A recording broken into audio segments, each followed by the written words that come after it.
So, welcome everyone to the monthly technical steering committee from the project EVerest for February 2025. We have a packed update again. So we did some first OCPs test successful.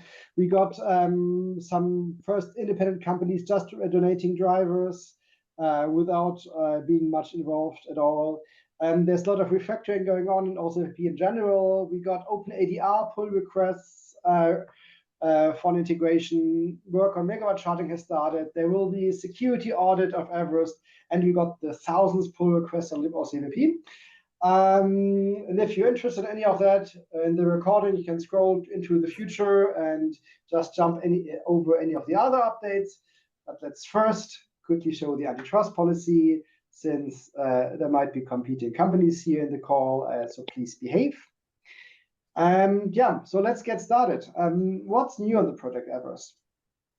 There's not much updates on known Basecamp-based EVerest-based chargers, but we see a lot of traffic in the Zulip chat from a lot of different companies. So we know there's a lot of going on. If you want to get listed here, we know a couple of companies who are preparing something like a buyer's pledge. So we'll publicly start advertising that they're only buying EVerest-based chargers in the future. And if you want to be part on that supply chain, it might be interesting to get listed here. Same on the controller maker side, no much update, but there's a lot of work going on with different silicon vendors on their controller boards. Let's quickly go through the events which happened in the past 4 weeks. There was the OSTIF Plugfest in Antioch. Robert, you want to tell yourself? Or? Yeah. It was a not really huge event, but it was a really nice event. We had 9 test slots, of which 3 were OSP 2.1. So we kicked off the event with our first OSP 2.1 test, and that was completely successful. We were like, how's that possible? And then the guy tell us, yeah, we've used the EVerest 2.1 development branch to develop our backend against. So that's the open source cheating, but it also shows how important the open source will be and how much that will solve interoperability, because things just work out of the box that way. The other 2 we found were minor things. The difference between 2.0.1 and 2.1 isn't that big. And then, yeah, Shankari was also there testing a lot. She's done 10 test slots, but I leave that to you, Shankari, to explain what you've done all there, which is the next slide. Yeah, let's go. Yeah, so our focus, as it was at Testival at the Plugfest, was on smart charging. And we had a specific focus on the messages for those OCPP messages for EMS integration, that is notify charging limit and clear charging limit. When we were testing this before Plugfest, the MEV CSMS did not have support for it, so I had to add that in there as well. So we're like, we'll see what the commercial CSMSs are doing. So I thumbed through the external limit from the NQTT slider, which I think someone has done a better job of, but I did at least a hacky job of passing that through to OCPP to the CSMS. The results were that support for sending and receiving the message with sort of valid formatting was fairly good. Support for set charging profile, so that you could see the composite schedule between the EMS and the CSMS, right? So we also tested set charging schedule. It was fairly decent. I will say that not all purposes were supported. There were only some purposes that worked, but at least some people were calling set charging profile from the CSMS, even if they had to do it by clicking a button.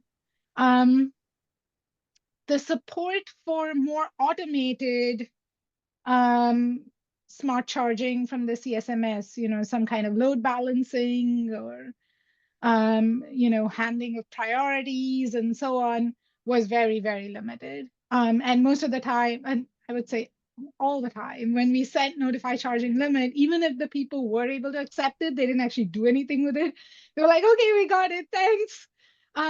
So there's clearly more, I would say, work on moving beyond just the messages to the actual functionality that the messages represent.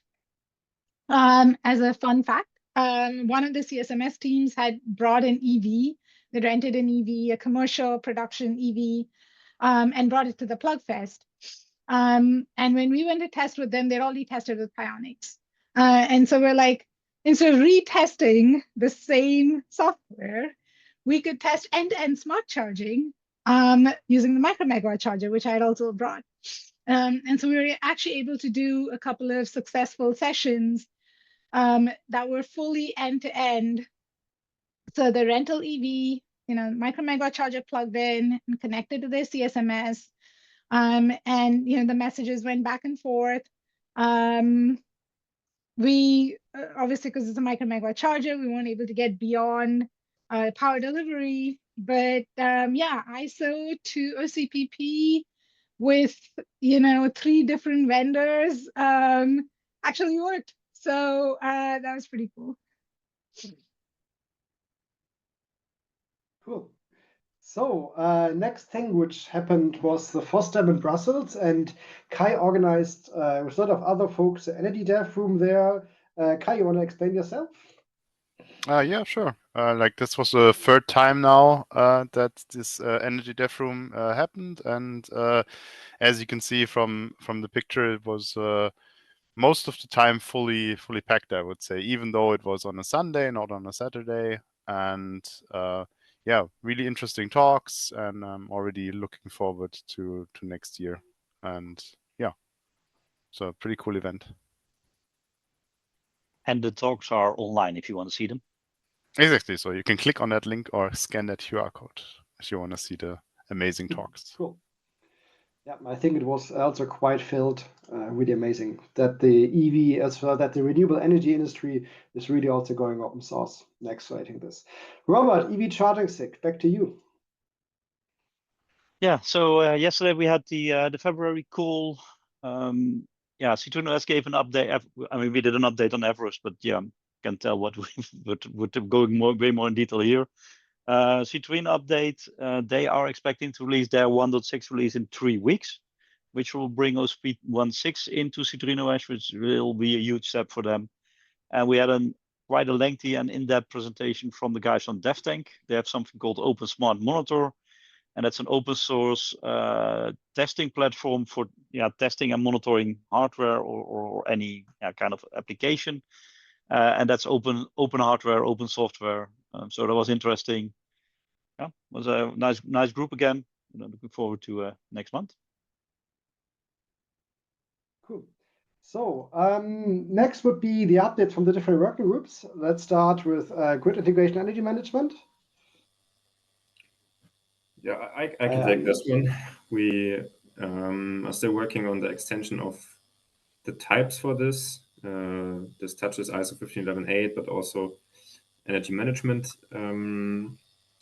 EVerest types that we currently extend. There's also an open PR for implementing the set point functionality in the energy manager module and in the algorithm that it is using, which is a requirement for OSPP 2.1 and also ISO-20. So it all comes together there. ChargeByte added a command to set the current limit and the per phase, basically, and the phase limit via the existing MQTT API, and they also suggested a draft for a new request response interface for the energy management in EVerest. The discussion here that we had in Zulip is linked, and you will also find a link to the conference page where ChargeByte designed that interface. So we had a discussion around this.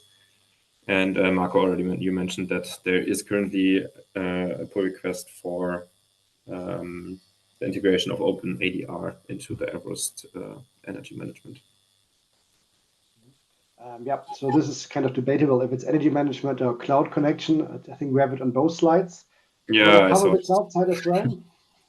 So today we've opened up the 1000 PR in libOSPP It's actually not 1,000 PRs because I think issues are counted as well. So it's a little bit less, but still we have this 1,000 number. Celebrate anything, yeah. The refactoring of the functional blocks actually done. Well, it was a refactoring, but it was kind of huge to do this because now we have functionality way better separated in libOSPP, and we also saw already for some functional blocks where we added tests how easy it is in the future. So we want to continue with this, but there are already quite some functional blocks where we have proven that this was a good idea, and this actually works well. We're now done with every single functional block. So we are also in a very good situation now to get started with what's coming with 2.1, for example. Another preparation for that is also the renaming of the directory and namespace structure in libOSPP. So we had directories and namespaces called v201, and since v21 is backwards compatible with v201, so everything that was in v201 also applies for v21. We decided to rename this to v2 because it's just more correct. So everything that's in v2 applies for both protocol versions, and the new stuff for 2.1 will go into v21. And that also already has been merged. We continue to implement function block Q/K because K is smart charging, and there are quite some new properties in the data types and new requirements also for smart charging that influence this function block. So they somehow go hand in hand. We have added support for 2.1 variables and to also separate better which are required for 2.0.1, which are required for 2.1.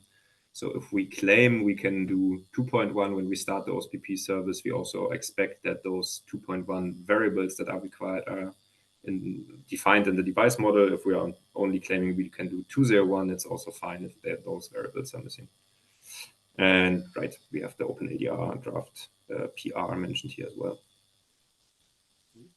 Okay, let's continue on the car side. Sure, I can pick up this one. Please do. Some of the changes which have gone up mainstream, the TPM2 support has been integrated into the EVSE V2G module. That is via the separate library and the EVSE security, I believe. The DC power supply simulator is only mildly related to car communication, but that had a crash bug. The extension interface was just mentioned. I believe up to now the certificate stuff is separated out of the ISO 15118 charger interface into this extension interface, so that not everything needs to go through EVSE Manager.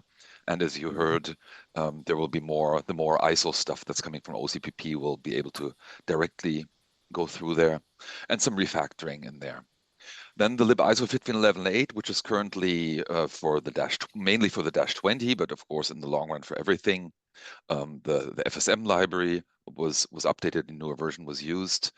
A session setup message stuff was added for the EV side. There's also EV work going on there. As you know, we have an EV Manager and EV Slack modules now also programmed in C++. Another initialization, and in the CBXCgen, our V2G codec, the grammars for reduced array sizes, the final grammar was cleaned up and made up finally into some clean code, and that was pushed, but I believe it hasn't gone into the current or the coming EVerest release yet. That will probably be then February or March release. And then even more interesting is the work in progress. Obviously, some bigger stuff, pause and resume, which was still missing from the ISO implementations, and the AC and IC bidirectional for -2 and -20, and already works in simulation. So previously the focus was on DC. We can also probably skip forward into the next group. I wasn't joining the group too much recently, but I'm a little bit aware of what's happening because our company is mentioned here as well.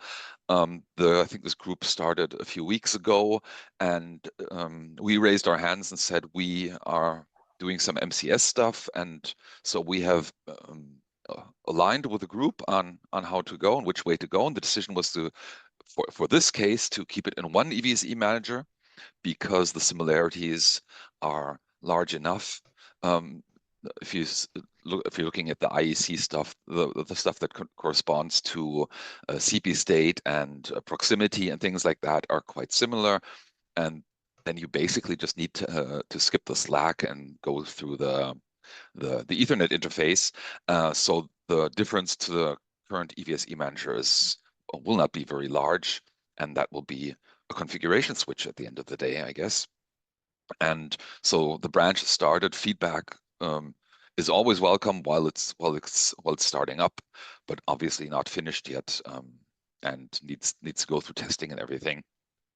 So there's still a lot of opens there. The low-level documentation bullet list needs to be written, and a need for a configurable base controller. That's all I can say right here. Thank you. Okay. Thanks. So let's continue with the infrastructure, or the FIT team, framework, infrastructure, and tools. Yeah, I can take this. So basically, not a huge delta to last time. Basically, a lot of pull requests in EVerest framework in the recent weeks have been merged to basically increase performance a little bit, or restructure things in the config distribution side. One thing coming up is this exceptions during command calls handling, which is now up for review, which should allow us to more gracefully handle some or not handle some of the things, but to, let's say, more explicitly raise certain error conditions during command calls that modules can then catch if they are, let's say, interested in that way. That's it. So then to the general discussion and Q&A. I think actually not much happened at the moment. There was, let's say, low attendance, and the new Asia time zone friendly meeting was also not very busy. So also there we're not planning to reduce the cadence a bit. But this is in a way perfect switch to the next section. We had some observation with all our current working groups that not all are well visited. Some are really, really crunched, some others are not. And we also see that this time zones versus the members who are there is not always matching up. And at Pionix, we had some thoughts about that, nothing final. We also will be happy to discuss that in the working groups next weeks. And maybe after the recording, we can have some discussion around this. We wonder if you maybe want to merge some of the groups, maybe want to change the cadence of the time slots of this. Maybe we can consolidate a lot of the working groups at the same day, just one after each other. We would prefer to make it more developer-centric. So we discovered that a lot of the Q&A was actually shifted from the Q&A group, which was kind of the original one, now into the whatever OCVP group. And this detailed working group should really be developers, not a general Q&A, and not like, oh, can you tell me about your roadmap? That's kind of not the place for this. And we also wonder if we can maybe recruit more chairpersons from also different organizations, and maybe some of the groups don't even need a dedicated chair at all. I mean, if there's like 3-4 people working on OCVP and meeting once a week, maybe there is no need for an official chairperson. So happy. So there will probably some changes to the working groups, as we always have done.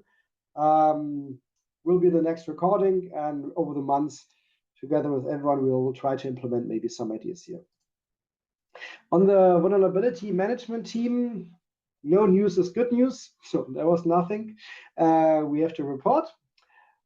But there is something related to this, and this is that OSTIF is now doing a security audit, and we invited someone. Amir, do you want to take over? Yes, I'd be happy to. Good morning, likely good afternoon, everyone. Good to see everyone. Thank you for inviting me. I'm Amir Montazeri. I'm the Managing Director of OSTIF, or the Open Source Technology Improvement Fund. We're a nonprofit, started about 10 years ago, focused specifically on helping open source projects with security. And we've put together in that time a strong network of open source researchers, security experts, and teams, and are able to get those teams to focus on a project and work with a project to improve its security posture. So last year, we, in our partnership with Linux Foundation, started doing audits for energy projects as well. We put out 2 last year. And thankfully, it was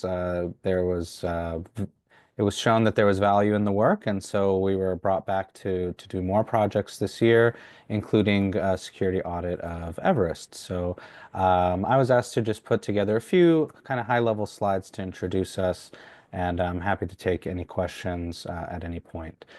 So next slide, please. This is just some feedback from different organizations and individuals we've worked with, just to share kind of what other people have said about working with us, and I think provides good context into kind of how we work and what we look to do. So feel free to take a look at that. Next slide, please. This is just everyone loves a logo wall. So this is a logo wall of some projects, organizations, foundations that we've worked with, and throughout our 10 years. There's many more as well. This is just as many as we could fit on a one slide. But yeah, just some of the projects that we've worked on. Some of the more high-profile projects we worked on were Git, curl. We are currently working on Kubernetes and PHP. So thankfully, yeah, we've got a lot of experience in the open source space, and we've worked with a lot of different communities in our tenure. Next slide, please. We were told feedback we got was, people love a story. So we thought to put in a slide about the OSTIF story, but to save from reading every word on here and save you all the time. We really were started out of a need to exist. We saw that open source projects didn't really have anyone to take the brunt of the responsibility for security in a project, and many projects are not necessarily designed with security in mind, and developers are not expected to be security experts. So we created this nonprofit to advocate for those, to advocate for open source and to help improve the project's security posture. And that really worked out well with the security audit engagement, where we can take experts to come and work on a project to improve its security posture and improve tooling and things like that to help the project over the long run. Next slide, please. Here's some of the numbers of our impact in 2024. We did 60 security audits, either completed or close to being completed. And out of those audits, we were able to find and fix 92 critical, high, and medium, or I should just say now high and medium severity findings, essentially anything with a CVSS score above 4. And in addition, another 276 total security findings, most of which have been fixed. Some don't, either due to the nature of the bug itself, but most of the time, an overwhelming amount of the time, fixes are made as a result of the findings and the audits. as well as tooling, as I mentioned before. So we've started working on, as part of the audits, building fuzzers for our project when applicable, or augmenting tooling like using SemGrep or other tools to help a project be more secure. Next slide, please. Here's another slide that kind of talks a bit about how we do what we do. I mean, to put simply, as I mentioned, we do security auditing for open source projects, collaborations on improving security posture. Here is some information about how exactly we do that, and how what we do is a little different.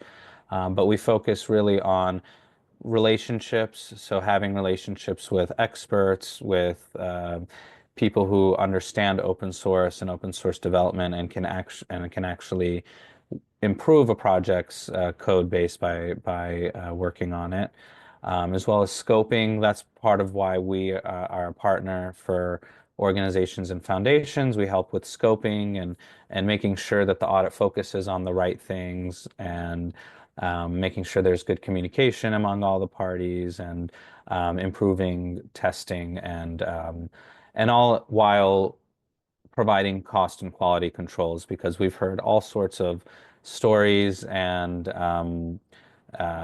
experiences with working with auditors, and we try really hard to be a good advocate for the practice and for the work that is done. Next slide, please. This is just a little bit about kind of how we compare to the kind of general security industry as a whole. As I mentioned, we are a nonprofit focused specifically on open source software, which that alone makes us different than a lot of other organizations and security firms that are not solely focused on open source. And we, because of our cost and quality controls, we're able to do audits for much less than what is typically seen in the industry. And we also have by working with us, we provide a lot of savings that are kind of not exactly quantitative, or are hard to quantify, but things like administrative efforts, like participating in committee meetings like this one and talking about the audit. As mentioned before, quality and cost control. We do the publication and marketing coordination, as well as being conscious of maintainers' time. And this is all included with the work that we do. So that's just a little bit about how we compare. Next slide, please. And lastly, we just have some references, some links to information that was referred to earlier. We have some impact reports that I would highly recommend checking out. We have an annual report as well, which actually a lot of these slides were kind of borrowed from. But if you want to take a look at kind of some of the impact we've been doing with specific organizations or foundations, we have that as well. And I think that's the last slide. Is there one more? I don't think so. Okay. So that was... Oh, there is. Okay. Sorry. Oh, no, that's it. You're right. Oh, that's Thanks it. a lot. Yes, of course. The proposal would be, Linux Foundation suggested that to us, is that we getting that sponsored from LF Energy as EVerest project, and would be delighted to take that on. And we were suggesting that you work with the EVerest vulnerability management team to take care of this, and then discussing your findings, discussing the process, and taking that on. And let's do any kind of voting on this afterwards, but I am not expecting much trouble on this decision. Next is the monthly release. Kai, you want to take this one? Or maybe I take this slide first, and then you go to the details. We had some internal discussion at Pionix about names of releases, because we found out that sometimes people are confused. So we did some adjustments to this slide. Like people not really realize that the monthly release is actually not stable at all. Then we called the other one, the 3 monthly release, stable. And then people thought like, maybe I take the last stable one because it's even more stable than the current one, but we don't do any backporting. So those are far away from long-term stable. And there's also let's say after the 2 weeks of merge window are over, there's also not much further backporting going on. If you need that, you can go to any kind of vendor for commercial support, but let's say within the Everest community, this is not happening so much yet. So we also wondered if we maybe have to clarify that and call this different. Names are TBD. Also, at the end of the recording, happy to have the discussion, maybe adjusting names here a bit to reflect what we actually do. So, but now, Kai, your turn. I actually bring 2 slides this time. One of them for the release formerly known as stable in January. So this is actually, I mean, obviously a bit delayed because we started a little bit later than usual, but since the release candidate 3 has been out, there have been various bug fixes in an Everest framework, libEVSE security and libOSTIF. libOSTIF, I think we still kind of wait for this .23.2 release with some important bug fixes. But once they are all kind of picked out of the current main, a release candidate 4 will be released soon. And yeah, I expect the actual release then to also follow relatively close by. Because I haven't really heard any major problems with RC3 at the moment, other than the bug fixes. 2 weeks. So much about the 2 weeks merge window. Now we are already end of February, and the beginning mid-January merge window isn't even over yet. That's the thing here, yeah. Like I said, we started because of like some holiday stuff and things. We started relatively late in January, so yeah, this obviously, and February is a short month. So, but yeah, my second slide is February release, because obviously main keeps on getting things merged in as well. And most of these things have already been mentioned earlier in the working group updates, like the TPM2 support for the FCV2G TLS server private key thing, this command to set the current and the phase limit for an EVSE via an MQTT API pull request that was merged, support for FTPS in the system module, the ISO extension interface and types, this DC power supply simulator race condition, and basically this bug where we had a missing enum conversion, as well as the renaming of the OCPP namespaces, basically. That's yeah, that's most of what's in February. So February is a bit of a smaller delta towards January, but that was always to be expected. Okay. Thanks a lot. So what's next? Let's start with the roadmap. Let me quickly ask in the round: has anyone updated any of the detailed roadmaps on OCP, ISO, or energy management? I think there was no changes happening, so I just slowly click through it. Not at the moment yet. Yeah, so they will be in the recording. You can pause, and you can also look on the mailing list. We're sending around the slides on all of this. So there are upcoming events. Let's have a quick look. So trade show season is now starting again. Next week, there's Embedded World. I know there will be a couple of companies from EV Charging. Then there's some festival. I think ChargeByte, will you be at the MCS Giant Festival? Yes, we will be there. Amazing. Okay, then we should put your name here. Nordic EV Summit will be Power to Drive. I think everyone will be there again. Yeah, just have a look on the slide. It's more or less, let's say, the overview about the summer until LF Energy Summit in Aachen in September. And yeah, there's quite a few things going on. One personal highlight is the WHY, so Y 2025 hackathon or hacker camping in the Netherlands. We will try again to have an EV charging hacking village. So this camping is structured in some small sub-villages. I think there's still some tickets available. If you're from Europe, if you're into EV charging, if you want to have fun with devices, then please join. I think we're now doing this for the third year-ish in a row, fourth year. It's highly recommended. Then a bit of bad news from Pionex side. We planned the event conference all around software for EV charging. So let's say a tech get together. We had a space for 500 people.